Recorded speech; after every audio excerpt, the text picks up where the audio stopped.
Vamos direto ao ponto. Bem-vindos a este briefing estratégico. Hoje, a nossa análise é focada e direta para a diretoria.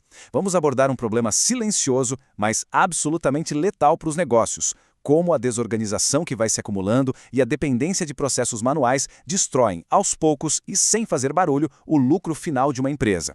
E o pior, isso acontece mesmo quando o faturamento continua crescendo. É muito comum a liderança comemorar o aumento das vendas, a expansão da base de clientes, enquanto, lá nos bastidores, a falta de estrutura simplesmente corrói cada centavo dessa margem tão suada. O nosso objetivo com essa explicação de hoje é diagnosticar esse caos invisível e entregar um roteiro claro e prático para retomar as rédeas da operação. A nossa agenda de hoje vai seguir exatamente esta estrutura na tela. 1. A ilusão do controle. 2. O impacto no lucro final. 3. Caos manual versus sistema integrado. 4. 3 passos de padronização. E 5. A visão de conjunto. Ponto 1. A ilusão do controle e o crescimento sem estrutura.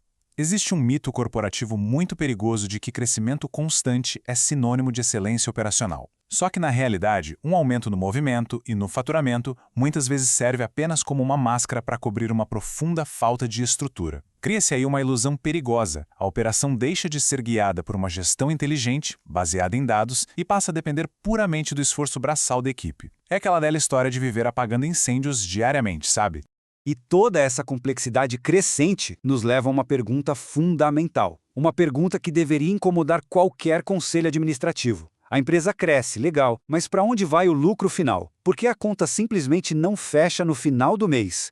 Esse é, sem dúvida, o ponto de dor mais crítico. O volume de vendas bate recordes, o time comemora, mas a margem simplesmente evapora. Quando a gestão não consegue explicar com precisão matemática o destino desses recursos, acende um alerta vermelho gigantesco. É o sinal claro de que a visibilidade da operação foi completamente perdida. Vamos pensar juntos. Onde exatamente esse dinheiro acaba ficando preso? O primeiro grande ralo financeiro costuma estar no estoque. Vamos imaginar prateleiras e galpões lotados de itens obsoletos perdendo valor, acumulando poeira e gerando custos absurdos de armazenagem. Enquanto isso, o produto carro-chefe de vendas falta exatamente no momento crucial de fechar um grande negócio. Ou seja, produtos faltam quando são mais necessários e, ao mesmo tempo, existe um acúmulo de itens que não foram planejados. Esse descompasso aprisiona o capital de giro de um jeito violento, elimina qualquer chance de previsibilidade e obriga a logística a trabalhar num perpétuo estado de emergência. E isso nos leva direto ao ponto 2, o impacto no lucro final e a conta do caos. Porque, convenhamos, essa emergência perpétua que a gente acabou de falar inevitavelmente manda a fatura. Quando os processos não são padronizados, o resultado final sangra com perdas que ninguém consegue identificar de onde vêm. Olha só como essa reação em cadeia acontece na prática para destruir a rentabilidade. Tudo começa com erros operacionais primários. Estamos falando de retrabalho constante e ausência de acordos de nível de serviço, os famosos SLAs. Sem um padrão claro de execução, as equipes são forçadas a refazer as mesmas tarefas várias vezes. Obviamente, isso afeta em cheio os indicadores de produtividade. Gera uma queda brutal de eficiência e uma coleção de prazos perdidos. O resultado final dessa bola de neve? Um dreno financeiro assustador. Os custos invisíveis disparam, incontáveis horas de trabalho são jogadas no lixo e a insatisfação do cliente bate no teto. É literalmente uma hemorragia financeira que se disfarça de uma rotina de trabalho agitada. Passando para o ponto 3, caos manual versus sistema integrado. Chegamos ao ponto de virada. Para resolver isso, é essencial uma mudança de paradigma lá no nível executivo. A diretoria precisa enxergar o dano estrutural gigantesco que departamentos isolados causam e iniciar uma transição definitiva para sistemas unificados. O contraste é inegável. De um lado, a gente vê as sombras de uma operação manual caótica. Dezenas de planilhas isoladas, departamentos que não se conversam, uma dependência altíssima do heroísmo de 1 ou 2 funcionários específicos e decisões sendo tomadas totalmente no escuro, só para sobreviver ao caos do dia a dia. Do outro lado, o que a gente tem? A clareza de uma rotina estruturada. Quando se implementa um RP de verdade, passamos a ter dados centralizados e uma previsibilidade sólida.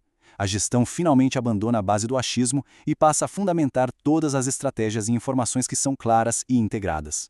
Então vamos para o ponto 4. 3 passos de padronização para ação imediata. Chega de diagnosticar o problema, vamos focar no que precisa ser feito agora para estancar o sangramento financeiro de uma vez por todas. Aqui estão 3 passos fundamentais e, sinceramente, inegociáveis. Passo número 1. definir e documentar a execução. Essa é a base da padronização. Não podem existir 3 jeitos diferentes de realizar a mesmíssima tarefa na empresa. O processo tem que ser unificado. Passo 2. Centralizar dados confiáveis. A organização real só acontece quando a informação é precisa e está acessível no mesmo lugar para todo mundo. E o passo 3, que é a espinha dorsal de tudo, implementar um sistema de gestão ERP. Trocar o amadorismo dos controles manuais por uma integração de verdade garante que compras, vendas, estoque e financeiro falem a mesma língua em tempo real. O ERP acaba de vez com aquela velha e perigosa desculpa do "ah, mas eu não sabia". O que nos traz ao ponto 5, a visão de conjunto para retomar o controle. O grande propósito de enfrentar essa transição toda não é só para deixar os arquivos bonitinhos ou agradar a auditoria. O foco é elevar a empresa a um novo patamar estratégico. Tem uma frase no material original que simplesmente acerta na mosca sobre o objetivo de toda essa jornada executiva. Quando a empresa trabalha com dados integrados, a gestão se torna mais eficiente. É uma premissa simples, sim, mas é profundamente transformadora. Resolver os vazamentos operacionais e integrar as informações é exatamente o que eleva a atuação de qualquer diretoria. Deixa-se de governar com base em intuição e passa-se a liderar a expansão do negócio apoiado em dados que são reais, integrados e inquestionáveis. E para encerrar este nosso briefing estratégico de hoje, fica uma reflexão definitiva. A empresa está apenas trabalhando mais, gastando energia e recursos aos montes sem sair do lugar? Ou a diretoria realmente tem o controle do negócio? É fundamental entender que o crescimento que se sustenta na exaustão das equipes e em planilhas desconectadas, uma hora ou outra desmorona. O verdadeiro controle exige processos padronizados, informações de confiança e sistemas perfeitamente integrados. Esperamos que esses pontos sirvam como um divisor de águas para repensar a operação e construir um negócio, não apenas grande, mas altamente escalável e blindado contra perdas.